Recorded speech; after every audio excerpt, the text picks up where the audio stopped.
एक अल्लाह का बंदा परेशान है बेचारा, और ऑनलाइन मुझको सवाल भेजा है। मोहतरमा बीवी साहबा कहती हैं कि मेरी जो कमाई है या मेरी जो भी प्रॉपर्टी है उस पे तुम्हारा कोई हक़ नहीं है।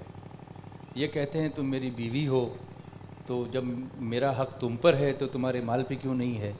तो ज़रा मुफ्ती साहब से पूछें ना कि मैं क्या करूं।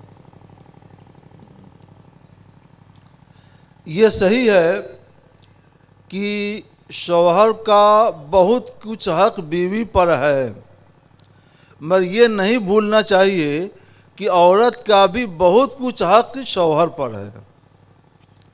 अगर उस दलील से शौहर को ये जायज़ हो कि औरत का कमाया हुआ निजी माल वह ले ले और वह माल शौहर का हो जाए, तो ठीक वही दलील औरत के पास भी है कि मेरा भी तेरे ज़िम्मे हक़ है और बहुत कुछ हक़ है, लिहाजा इस दलील की बुनियाद पर मुझे भी यह हक़ है कि तुमने जो माल कमाया है, कमाते वो सब मेरी मिल्क है, मैं उसे खर्च करूँगी। शौहर को अगर वो गवारा नहीं है तो ये भी गवारा नहीं होना चाहिए।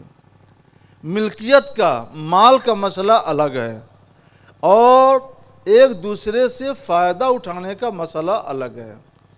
शौहर को अपनी बीवी से फ़ायदा उठाने का, लुत्फ़अंदोज़ होने का हक़ है।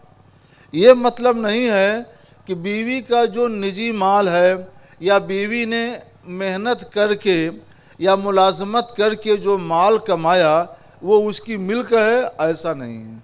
बीवी ने जो कमाया वो उसकी मिल्कियत है, उसमें शौहर का हक़ एक ज़र्रा बराबर भी ज़िंदगी में नहीं है, बीवी की ज़िंदगी में।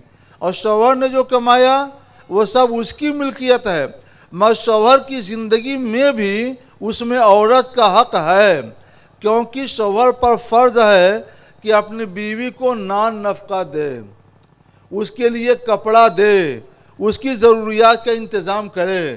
तो शौहर जो कमाता है, शौहर को जो माल है, उसमें औरत का हक़ शौहर पर तो आयद होता है और शौहर पर फ़र्ज़ होता है कि अपने माल में से बीवी को उसका हक़ अदा करे।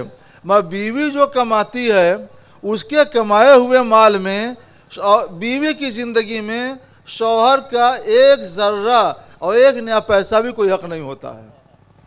या अल्लाह, औरतों को यह मसला समझ लेना चाहिए। काश कि ये सवाल कल औरतों ने किया होता तो उन्हें कुछ फ़ायदा मिल जाता, मगर ये बात हमारी नहीं है, शरीयत की है। ये बात अपनी बीवियों तक, बहनों तक, माँओं तक पहुँचाएँ ताकि उनको अपना हक़ मालूम हो और वो अपने हक़ को सही तौर पर इस्तेमाल करें। बस ज़रा उनसे भी कह दीजिए ना कि थोड़ी इतनी सख्ती ना करें, दे दिया करें कुछ। दे सकती है ना अगर। हाँ, ये तो बाहमी इम्बिसात की बात है कि दोनों मिलजुल कर के रहें और एक दूसरा, दोनों में से कोई भी अपने माल के सिलसिले में एक दूसरे से बुख्ल ना करे, तंगी ना करे। मगर ये बात बाहमी प्यार और मोहब्बत की है, रज़ाजुई की है। मगर शौहर अगर अपना हक़ जताएगा कि मेरा हक़ है, तुम पर मेरा हक़ है, इसलिए तुम्हारे माल पर भी हक़ है, तो हुक्म वही है जो मैंने बताया। और अगर हक़ नहीं जताए, गुजारिश करे कि हम लोग साथ में रहते हैं, हमारे माल से तुम फ़ायदा उठाती हो और कुछ मेहरबानी करो, हमारा भी ताउन करो, तो उसे चाहिए कि अपने शौहर का ताउन करे, दोनों मिलजुल के खुशगवार ज़िंदगी गुजारें।